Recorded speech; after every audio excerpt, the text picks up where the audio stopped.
Hi there. I just recently finished grinding, spading, and studying the US medium tank tree in War Thunder, spanning from the M2 medium to this beauty, so I wanted to compile together a video of the general experience of what the tree is like. Here. Driver, halt.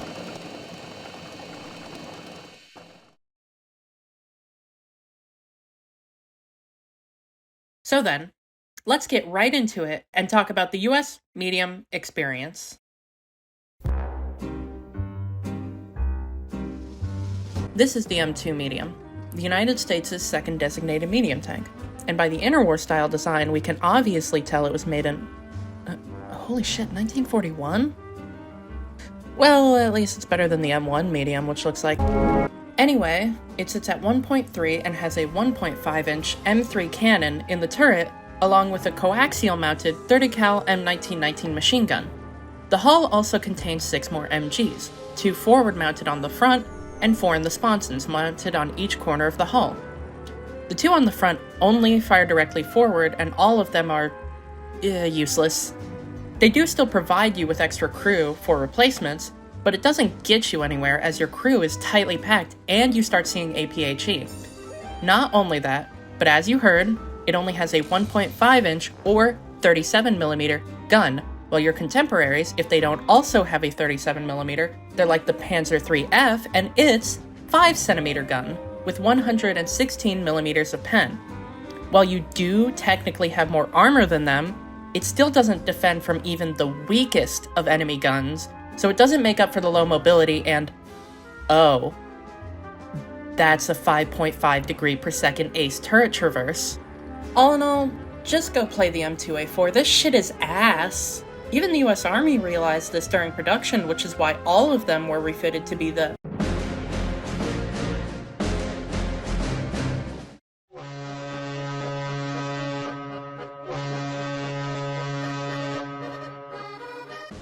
Made as an altered design of the M2 medium in summer 1941, the M3 medium, or M3 Lee, sits at 2.7. It has a top-mounted turret with a 1.5-inch M5 cannon, a coaxial M1919, an armored cupola that houses another 30 cal MG for commander and anti-air use, as well as a sponson-mounted turret on the right of the tank with a 75mm M2 cannon. This tank actually has more crew members than its predecessor, having 7 compared to the M2's 6, but since the crew is more spaced out and the tank is more frontally armored, it does make the difference this time. The way I play this tank, and would recommend playing this tank, is to bind your primary and secondary cannons, and use the tank as the US tree's one and only casemate. Well, almost. And switch to the turret when the 75 is reloading, or when you want to use your height to be cheeky.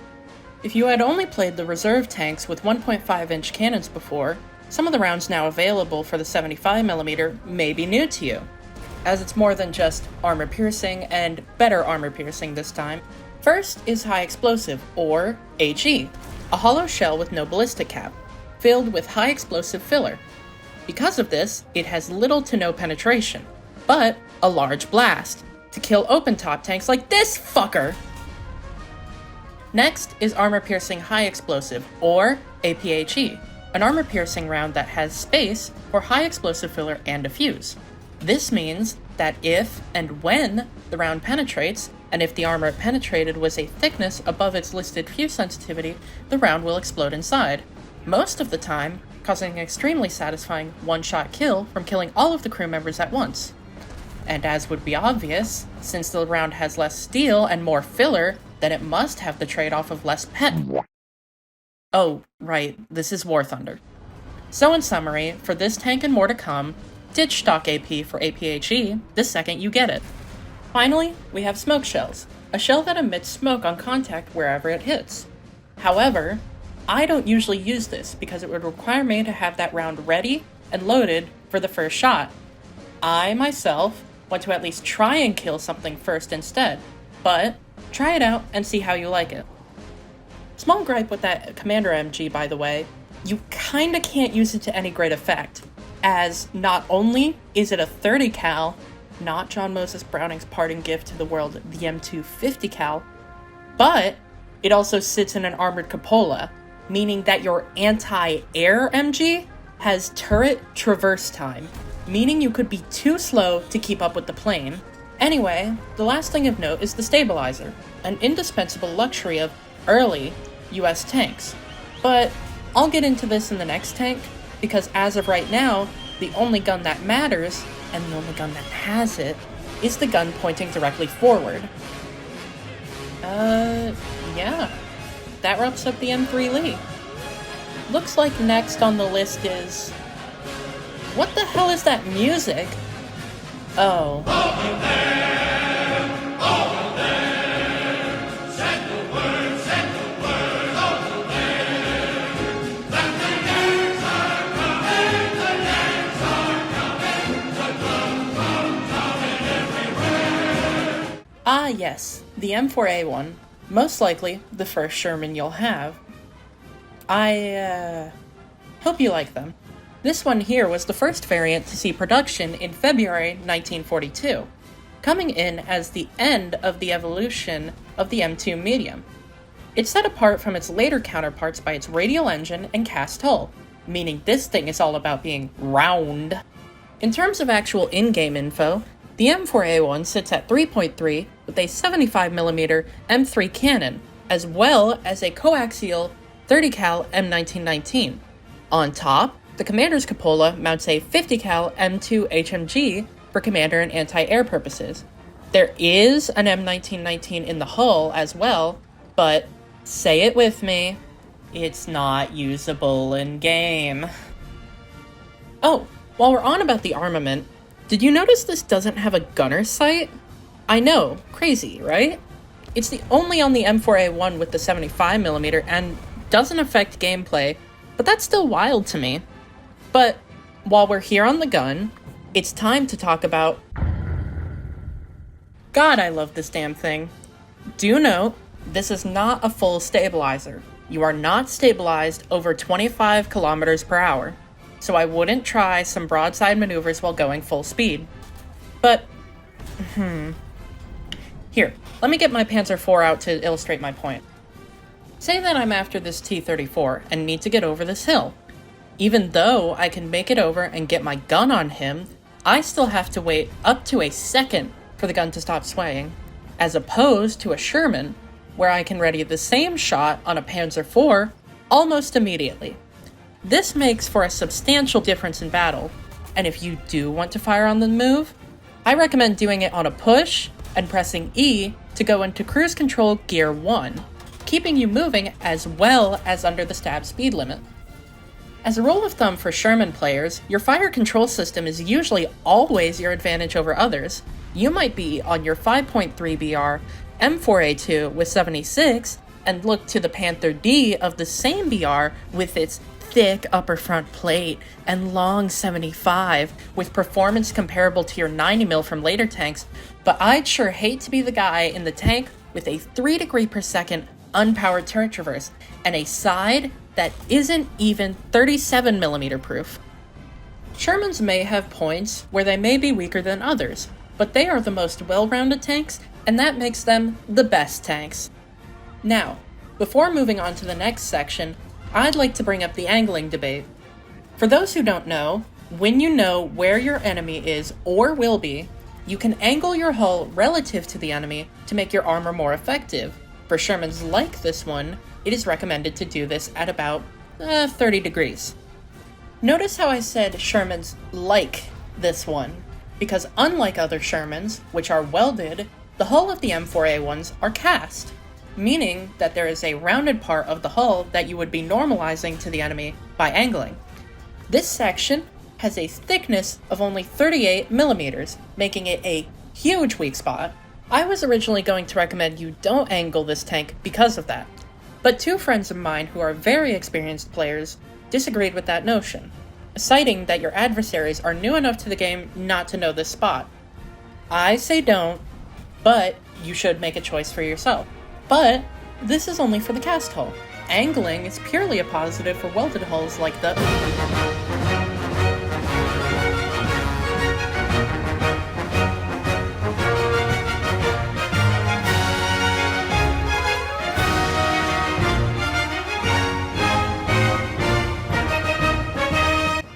So, the M4. It sits at 3.7 with a 75mm M3 cannon with a coaxial mounted 30 cal M1919 machine gun and 50 cal HMG mounted it's the same as the M4A1. It's all the same stuff as the M4A1. The whole MG isn't usable. It has small hatches. It has a radial engine, the same ammo layout.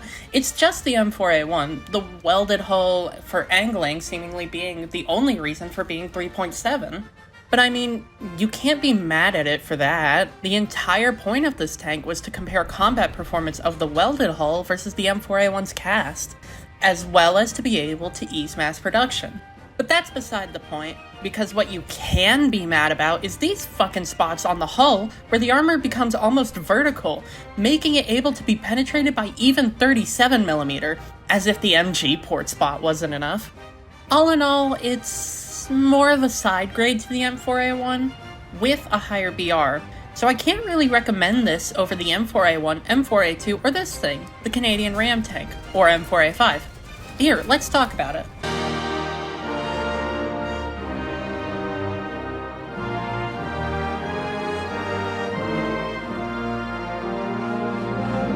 From early 1941 to early 1942, the US was producing and exporting M3 Lees to the British and the British Commonwealth countries. They assured these buyers that it was a stopgap and something better was on the way. The Canadians felt the wait was too long and designed a tank on the M3 chassis able to both take a 6-pounder gun and to place it in a fully rotating turret, leading to this, the Ram Mark II Cruiser, or M4A5 in US nomenclature, being produced in 1941.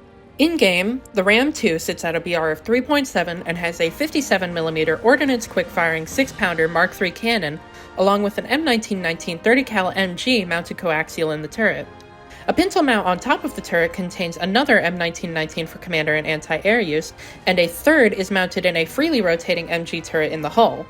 The similar gun layout and the crew count of 5 kinda makes this thing a lot like a Sherman, with a notable exception: there's no 50 cal. Okay, 2 notable exceptions. That, and the 6-pounder cannon, which can only fire solid shot shells and HE. Now, here's a quite fascinating phenomenon.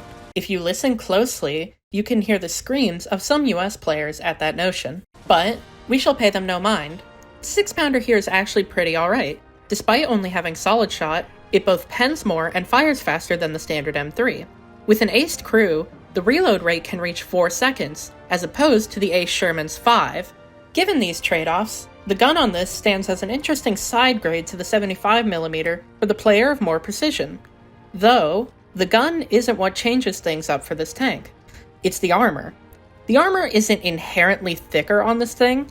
I mean, hell, the Ram 2 is actually ever so slightly lighter than the Sherman, but it has this machine gun turret in the hull, and to get around that turret, the upper front plate bends this way around, making a bunch of Troll-y armor spots in this range of rolling hills on top of your tank. Combine that with the normal upper front plate basically being that of a Panther and a 3.7 Jumbo, complete with tiny hull weak point. But yeah, the Ram 2 is nice. Try it out if you can. Anyway, back to our scheduled programming. From the halls of Montezuma to the shores of Tripoli, we fight our country's battles in the air, on land, and sea. Okay, you know the drill by now. M4A2, 75mm, coax 30 cal, unusable hull 30 cal, and 50 cal on top, blah blah blah. It's at 4.0 and not 3.7, so what makes the difference here? Well, for one, it has these twin diesel engines instead of the radial engines of the rest of the medium tanks leading up to this one, with 19 more horsepower. But that's definitely not enough to justify this BR change. No, that comes from 3 things. First is that this is the first true angleable Sherman in this line, as it is a late war hull, meaning it is both welded and has big hatches.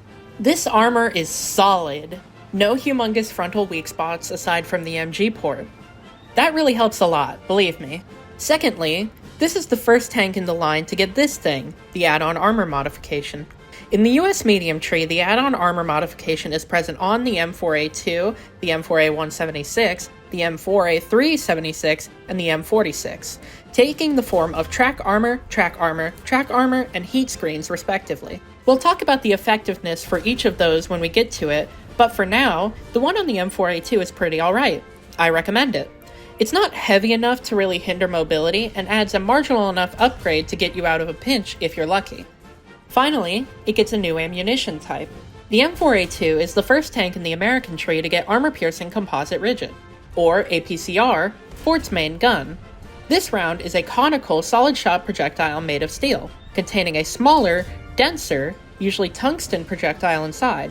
The shape of the outer shell allows for higher velocity, and with that velocity and the denser projectile, this means more penetration than a normal solid-shot round, as you can see here on the in-game penetration table for the 75mm round. Holy millimeters, Batman! When referring to this ammo type, you may also hear it be called High Velocity Armor Piercing, or HVAP. It was revolutionary for Allied war efforts back in World War II, as it made smaller guns more effective. In-game, however, it is complete dog water. This is because the round has less post-pen, so while it might penetrate, it might just yellow a crew member it hit directly, if it even does anything at all, since the penetration is already really finicky in the first place. There are a handful of tanks you can't kill without it.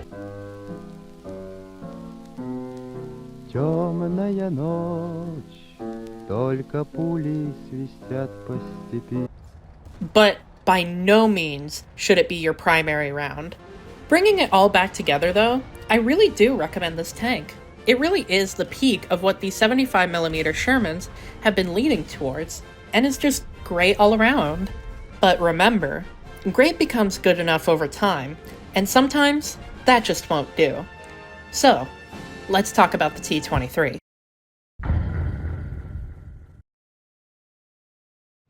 Well, that wraps up part 1.